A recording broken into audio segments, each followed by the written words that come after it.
राम राम मंडळी. काय म्हणते मार्केट? मार्केट आज थोडस शांत राहील असं वाटतंय. ऍटलीस्ट एसजीएक्स निफ्टी जे आहे ना ते सजेस्ट करते.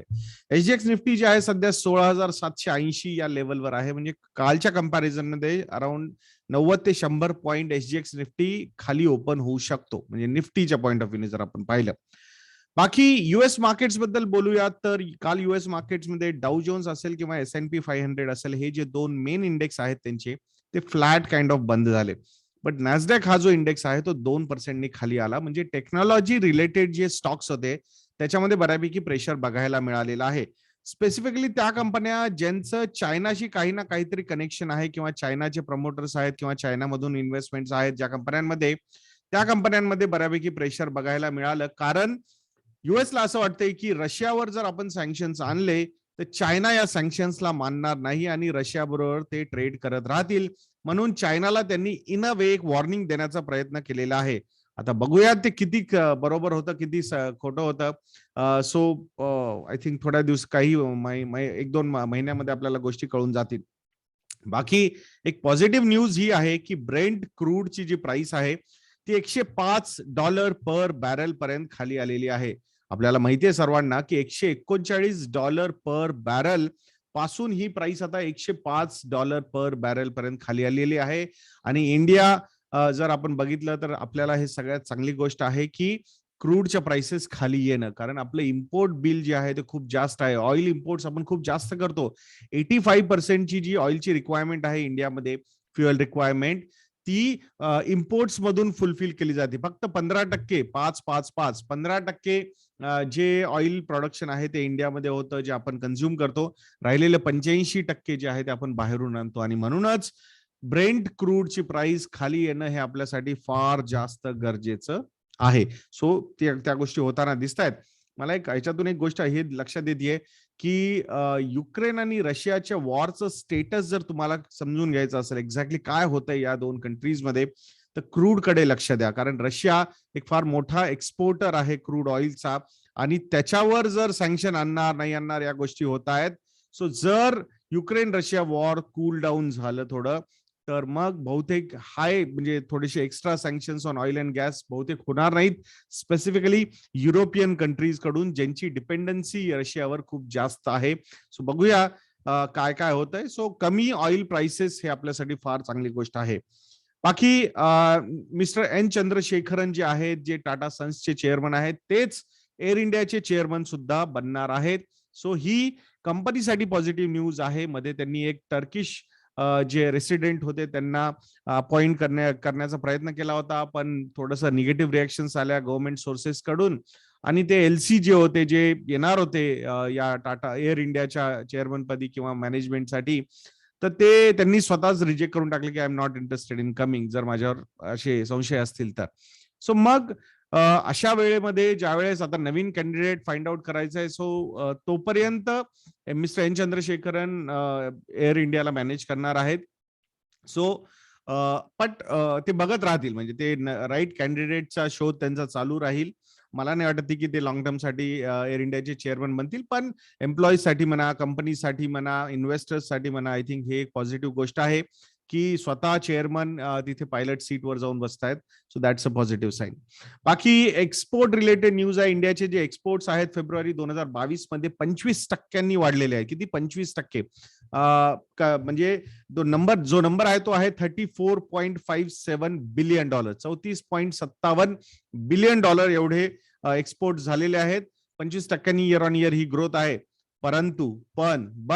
किंतु इम्पोर्ट जे आहे ते सुद्धा 36% वाढलेले आहे. 36.07%. सो 36% इम्पोर्टचं बिल सुद्धा वाढलेलं आहे.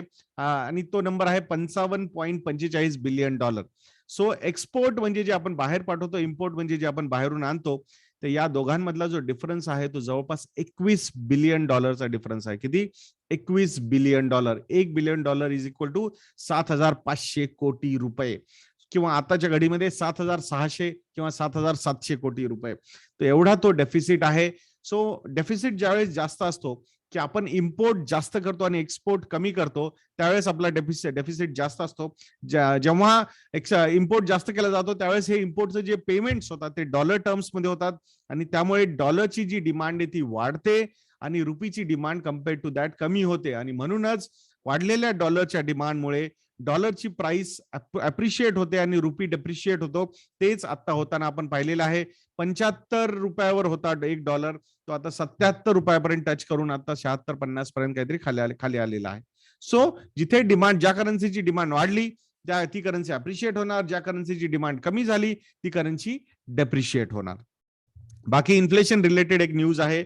WPI inflation wholesale price index J आहे तो 13% वाढलेला आहे आणि CPI inflation consumer price index inflation ते 6.07% वाढलेलं आहे. सो आता आपल्याला जे मॅटर करतं ते सीपीआय इन्फ्लेशन कन्झ्युमर प्राइस जो असतो तो आपल्याला इम्पॅक्ट करतो आणि WPI जो असतो तो या ज्या मोठ्या मोठ्या कंपनीज आहेत ज्या कमोडिटीज वापरतात प्रोडक्ट्स बनवण्यासाठी, स्पेसिफिकली जर FMCG कंपनीज बद्दल आपण बोललो तर, किंवा टायर कंपनीज बद्दल आपण बोललो तर, पेंट कंपनीज बद्दल आपण बोललो तर ह्यांचे जे प्रॉडक्ट्स वापरतात ते ते WPI मध्ये येतं, होलसेल प्राइस इंडेक्सचे कॉन्स्टिट्युएंट्स असतात ते. सो ते 13% वाढलेले आहेत आणि हे 6.07% वाढलेलं आहे CPI inflation. So normally CPI inflation ची जी कम्फर्टेबल रेंज आहे रिझर्व्ह बँक ऑफ इंडियाची, रिझर्व्ह बँक म्हणते की 4 ते 6% मध्ये जर राहिलं हे इन्फ्लेशन तर वी आर कम्फर्टेबल. 6% वर जर हे इन्फ्लेशन गेलं तर मग रिझर्व्ह बँक म्हणते बाबा आम्हाला आता रेट्स वाढवा लागतील. रेट्स वाढवणं म्हणजे रेपो रेट वाढवणं. एकदा रेपो रेट आरबीआयने वाढवायला सुरुवात केली की त्याचा इम्पॅक्ट लोनचे जे इंटरेस्ट रेट्स आहेत ते वाढण्यात होतो, डिपॉझिट जे आपण ठेवतो फिक्स डिपॉझिट त्याचे इंटरेस्ट रेट्स वाढण्यात होतो आणि वाढलेल्या लोन्सच्या इंटरेस्ट रेट्समुळे प्रॉफिटेबिलिटी जी आहे कंपन्यांची ती सुद्धा इथे कमी होताना आपल्याला दिसते.